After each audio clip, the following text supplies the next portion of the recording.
जय श्री कृष्णा। आइए सुनते हैं पुरुषोत्तम मास महात्म्य कथा का 11वां अध्याय। नारद जी बोले, जो सब मुनियों का बड़ा भारी तप है, ऐसा कर्म इस कुमारी ने किया। हे महामुनि, वही कथा हमें सुनाइए। श्री नारायण बोले कि ऋषि कन्या ने भगवान शिव पंचमुख सनातन महादेव का चिंतन करके परम दारुण तप आरंभ किया। सर्पों का आभूषण पहने, देव नंदी भृंगी आदि गणों से सेवित, 24 तत्वों और 3 गुणों से युक्त, अष्ट महासिद्धि और प्रकृति पुरुष से युक्त जटाजुट भगवान शिव के लिए उस बाला ने तप आरंभ किया। ग्रीष्म ऋतु के सूर्य होने पर वह पंचाग्नि के बीच में बैठकर, हेमंत और शिशिर ऋतु में ठंडे जल में बैठकर, खुले हुए मुख वाली जल में खिले हुए कमल की तरह शोभित होने लगी। सिर के नीचे फैली हुई काली और नीली अलकों से ढकी हुई वह जल में ऐसे मालूम होती थी जैसे कीचड़ की लता से घिरी हुई हो।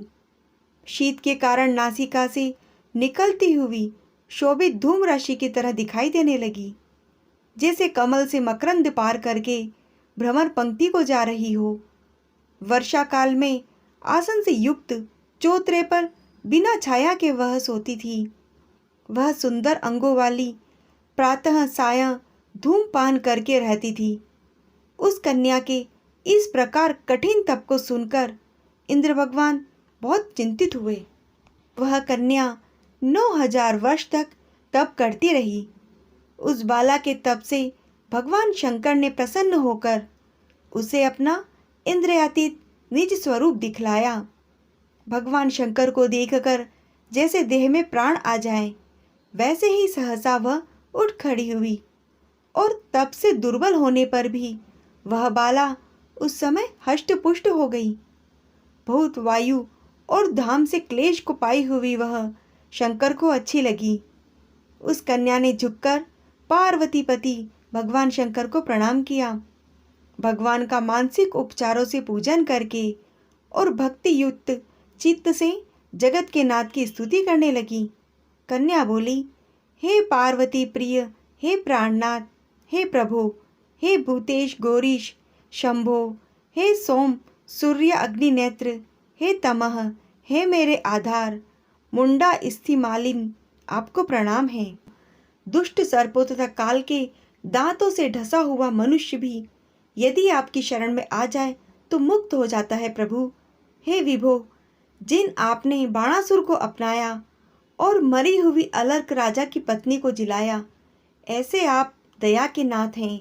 हे भूतेश चंडीश भव्य मृत्युंजय प्राणनाथ हैं।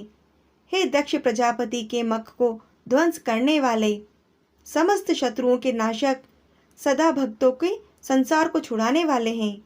जन्म के हर्ता और प्रथम सृष्टि के कर्ता हो। हे प्राणनाथ, पाप के नाश करने वाले आप हो, आपको नमस्कार है। अपने सेवकों की आप रक्षा कीजिए। हे नृप, बड़ी भाग्यवती मेधावी की तपस्विनी कन्या इस प्रकार मन से वाणी से शंकर भगवान की स्तुति करके चुप हो गई। आगे भगवान श्री कृष्ण ने कहा, कन्या द्वारा की गई स्तुति को सुनकर उसके किए हुए उग्र तप से प्रसन्न होकर सदाशिव बोले कि हे तपस्विनी, तुम्हारा कल्याण हो। तेरे मन में जो भी वर है तुम मांग लो, मैं प्रसन्न हूँ, तुम खेद मत करो। ऐसा भगवान शंकर का वचन सुनकर वह कुमारी अत्यंत ही आनंद को प्राप्त हुई और सदाशिव से बोली, हे दीनानाथ दया सिंधो, यदि आप मेरे ऊपर प्रसन्न हैं तो मेरी कामना को पूर्ण करने में देर ना करें। हे महादेव, मुझको पति दीजिए, पति दीजिए, पति दीजिए। मैं पति चाहती हूँ, पति दीजिए। मैंने हृदय में और कुछ नहीं सोचा। वह ऋषि कन्या महादेव से कहकर चुप हो गई।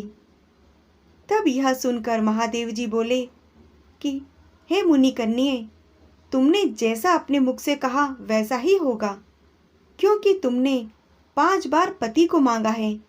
अतः हे सुंदरी, तेरे 5 पति होंगे और वे 5 वीर सर्वधर्मवेत्ता सज्जन, सत्य पराक्रमी, यज्ञ करने वाले, अपने गुणों से प्रसिद्ध, सत्य प्रसिद्ध, जितेंद्रिय, तेरा मुख देखने वाले सभी क्षत्रिय और गुणवान होंगे। भगवान श्री कृष्ण ने कहा, न तो अधिक प्रिय न अधिक अप्रिय। ऐसे महादेव के वचन को सुनकर चतुर्कन्या झुककर बोली, हे गिरजाकांत सदाशिव, संसार में एक स्त्री का एक ही पति होता है, अतः 5 पति का वर देकर लोक में मेरी हंसी न कराइए। एक स्त्री 5 पति वाली न देखी गई है और न सुनी गई है। हाँ, एक पुरुष की 5 स्त्रियां तो हो सकती हैं। हे शंभु कृपानिधे, आपकी सेविका मैं 5 पतियों वाली कैसे हो सकती हूँ? आपको मेरे लिए ऐसा कहना उचित नहीं है प्रभु।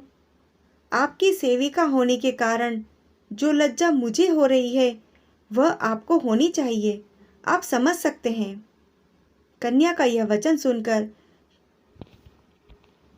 शंकर भगवान बोले, हे भीरु, इस जन्म में तुम्हें पति सुख नहीं मिलेगा।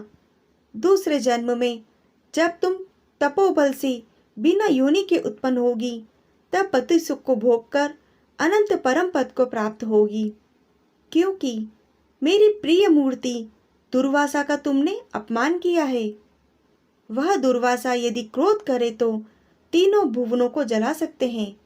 सो तुमने अभिमानवश ब्रह्म तेज का मर्दन किया है।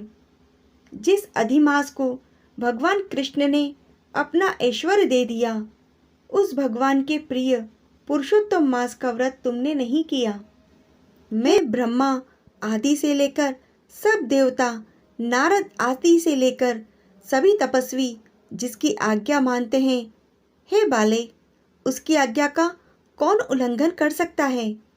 लोक पूजित पुरुषोत्तम मास की दुर्वासा की आज्ञा से तुमने पूजा नहीं करी। हे मूढ़े द्विजात्मय, इसीलिए तुम्हारे 5 पति होंगे। हे बाले, पुरुषोत्तम के अनादर करने से अब अन्यथा नहीं हो सकता। जो उस पुरुषोत्तम की निंदा करता है वह रौरव नरक का भागी होता है। पुरुषोत्तम मास का अपमान करने वाले को विपरीत ही फल मिलेगा। यह बात कभी अन्यथा नहीं हो सकती। पुरुषोत्तम के जो भक्त हैं वे पुत्र पौत्र और धन वाले होते हैं। इस लोक तथा परलोक की सिद्धि को वे प्राप्त होते हैं। और हम सब देवता लोग भी पुरुषोत्तम की सेवा में ही लगे रहते हैं। जिस पुरुषोत्तम मास में व्रत आदि से पुरुषोत्तम शीघ्र ही प्रसन्न होते हैं, उस सेवा करने योग्य मास को हे सुमध्य हम लोग क्यों न भजें? उचित और अनुचित विचार चर्चा करने वाले अनुकरणीय जो मुनि हैं, उन अति श्रेष्ठ तपस्वी पुरुषों का वचन मिथ्या नहीं हो सकता। कहो। इस प्रकार का कथन करते हुए भगवान नीलकंठ शीघ्र ही अंतर्ध्यान हो गए। वह मृगी की तरह चकित सी देखती रह गई। सूत जी बोले, हे मुनीश, रेखा सदृश चंद्रमा से युक्त मस्तक वाले सदाशिव जब उत्तर दिशा के प्रति चले गए तब वृत्तासुर को मारकर जैसे इंद्र को चिंता हुई थी। सूत जी बोले, हे मुनीश, रेखा सदृश चंद्रमा से युक्त सदाशिव जब उत्तर दिशा की ओर चले गए तब वृत्तासुर को मारकर जैसे इंद्रदेव को चिंता हुई थी, उसी प्रकार से कन्या को चिंता बाधा करने लगी। इति श्री ब्रह्म नारदीय पुरुषोत्तम मास महात्म्ये एकादशो अध्याय। हरि शरणम। आज के दिन केसर का दान किया जाता है।